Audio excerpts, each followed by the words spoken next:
Ross, why don't you just sit down there with me? Vehicle and watch out for any low-hanging branches or one of our naughty cashmere goats.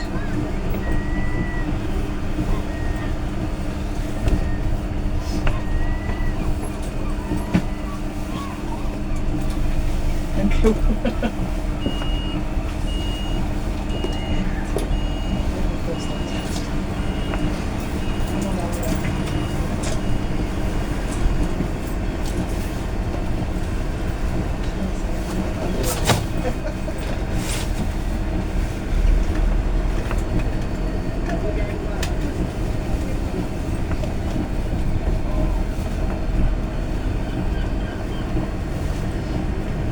Ahead of us and to our right we find the Grand Hotel built to the site of the resort's original bathhouse, which, along with the original Llandudno Pier, were created around 1855.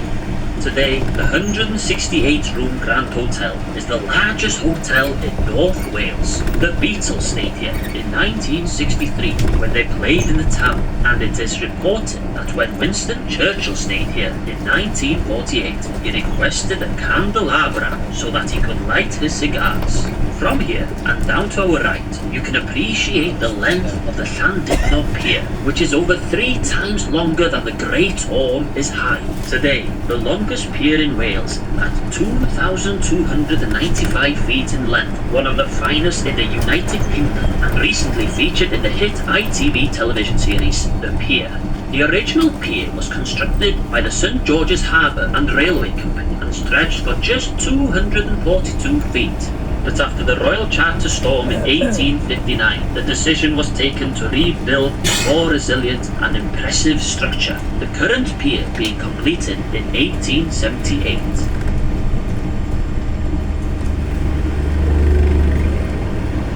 To our left, we find an area known as the Happy Valley.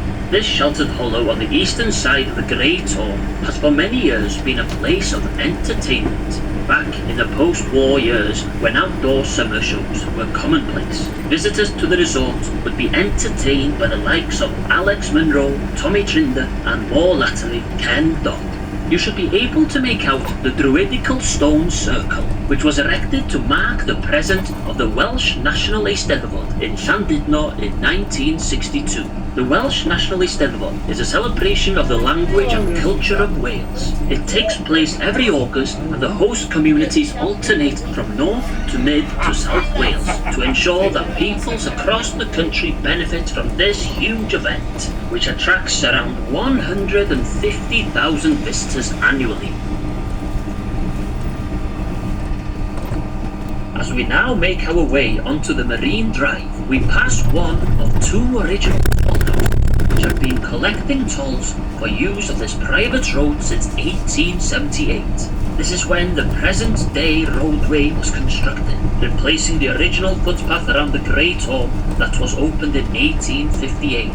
The cost of the new 5-mile road, including a toll houses at each end in 1878, was £10,000. Coming up on the left is an area popular with climbers. You may be able to make out the chalk on the rock face when climbers come to practice in these caves to our left. There is a photograph of this location dating back to 1874 in the National Portrait Gallery. It was here that William LaRoche used the backdrop to photograph holidaymakers, a novel concept at the time. The rock studio remained on site until the 1950s. The rocky ledges above and below us provide the nesting site for large colonies of seabirds. Every year, guillemots, razorbills and kittiwakes flock here to raise their young. The scene is one of frenzied activity as the birds fly to and fro, fishing the surrounding waters and carrying food to their ever-hungry offspring. Looking down to our right, we find a beach called Porth Hilly or Pigeon's Cove, where grey seals can often be found resting with their pups. It was here that a Bronze Age haul of 2 gold hair ornaments and 2 bronze tools were discovered. Although they may have once belonged to a high-standing individual, it is thought it was a religious gift to the gods of this time. They are on display in the National Museum of Wales in Cardiff.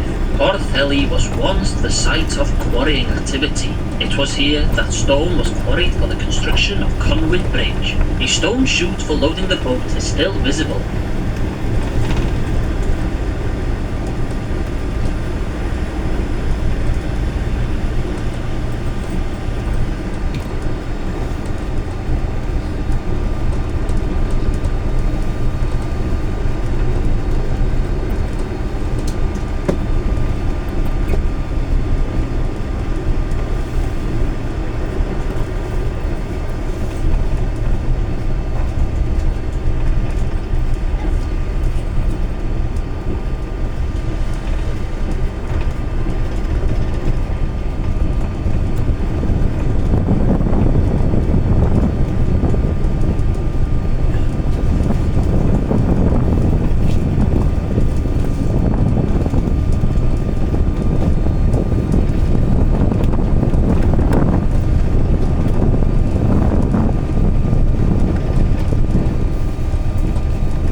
If visibility allows, we will be able to see the wind turbines of Gwyntamore Wind Farm. There are 160 turbines and is currently the 5th largest offshore wind farm in the world, but there are plans to extend it with an additional 48 turbines.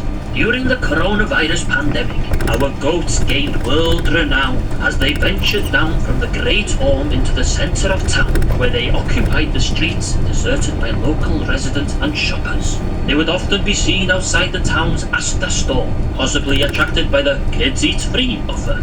The cliffs above us are home to colonies of seabirds such as gullymots, kittiwakes and razorbills, as well as gulls. Land birds such as ravens, peregrine falcons, little owls and red-billed choughs can also be found here.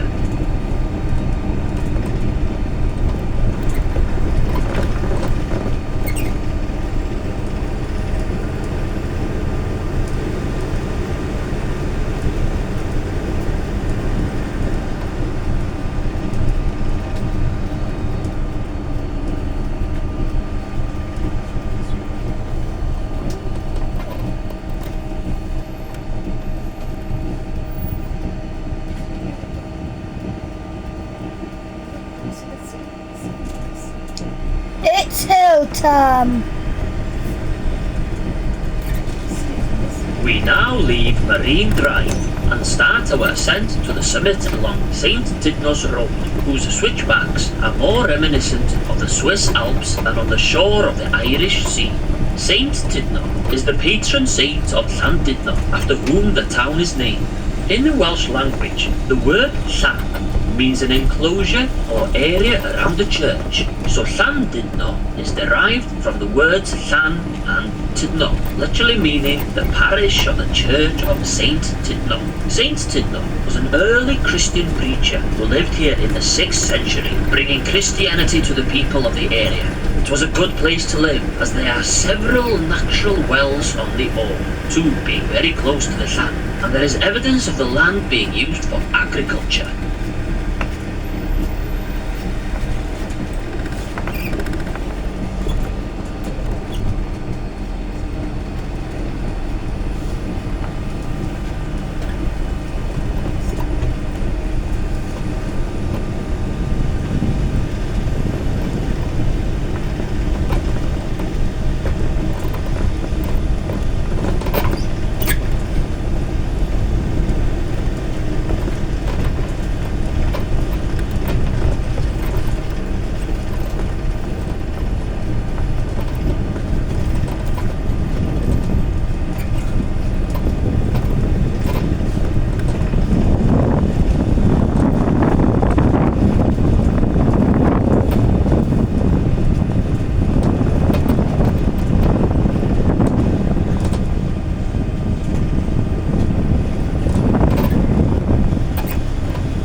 Nothing remains of the original 6th century church building, although the present 12th century church stands on the same site. A storm blew the roof off in 1839, and it was abandoned until 1855, when it was repaired at the cost of £100. Outdoor services are still held here throughout the summer. In the early 20th century, coffins and mourners were brought up to the church by the Victorian tramway, and prior to this by donkeys and horse and carts. There are two graveyards here on the Great Orme. The one in the church ground is no longer used, as there are no longer any available plots. The other is a public cemetery. Amongst those buried here is William Letts, who was a founder member of the Automobile Association.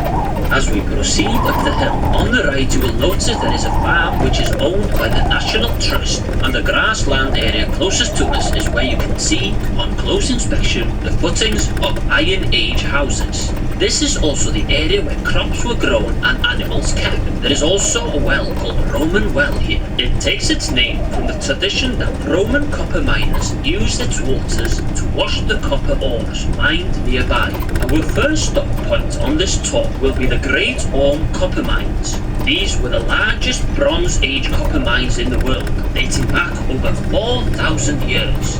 The copper ore was mined using stones and bone tools. The site was so productive that by 1600 BC, there were no other copper mines left open in Britain because they could not compete with the Great Orme. The current mines were uncovered in 1987, and since then, mining engineers, cavers, and archaeologists have been slowly uncovering more and more tunnels and surface workings to reveal what is now thought to be the largest prehistoric mine so far discovered in the world. If you wish to leave the tour here and visit the mine, please check the times of the bus with your driver and hold on to your bus ticket, as this will entitle you to a discount of the entrance fee for the mine.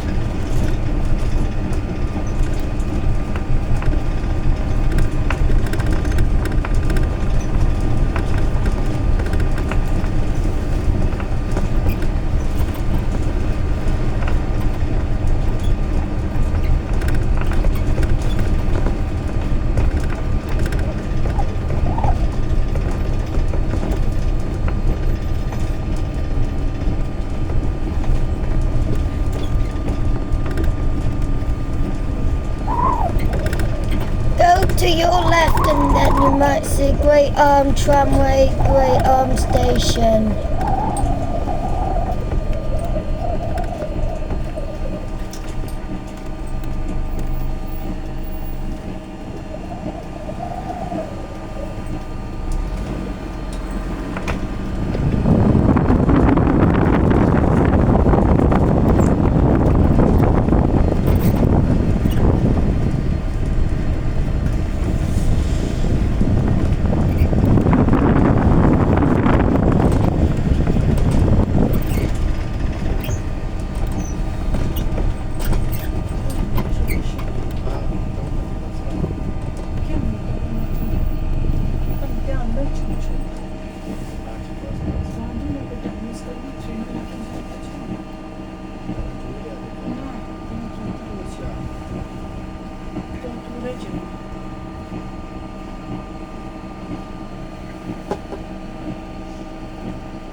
Visit the mines, anybody? Yes. First stop, Great Orme Coppermines.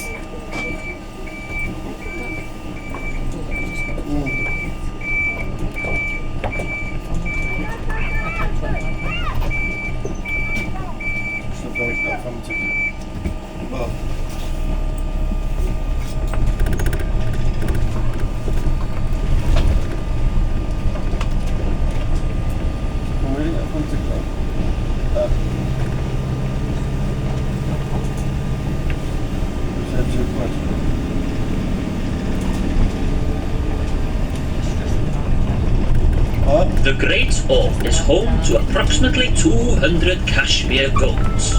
They are descended from a pair of goats, a gift from the Shah of Persia to Queen Victoria, who kept them in the grounds of Windsor Castle.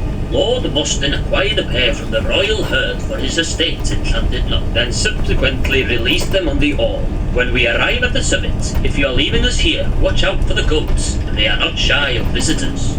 The highest building on the Great Orme is the Summit Complex, which was originally built in 1909 as the clubhouse for an 18-hole golf course, right here at the summit of the Great Orme. Prior to that, there was a semaphore station here, one of 11 along the 80-mile coast from Holyhead to Liverpool. The main purpose was to report to the port so they could prepare to dock and unload the cargo ships. In more recent times, the complex was owned by middleweight boxing champion Randolph Turpin. At the time, it featured an open-air boxing ring for demonstrations by Turpin.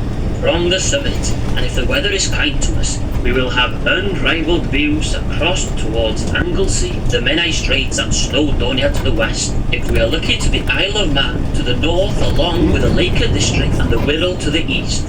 The visitor centre is free to visit and has some interesting exhibits relating to the Great Orme. If you are leaving us here, please hold on to your bus ticket and check with the driver for the times of the departures.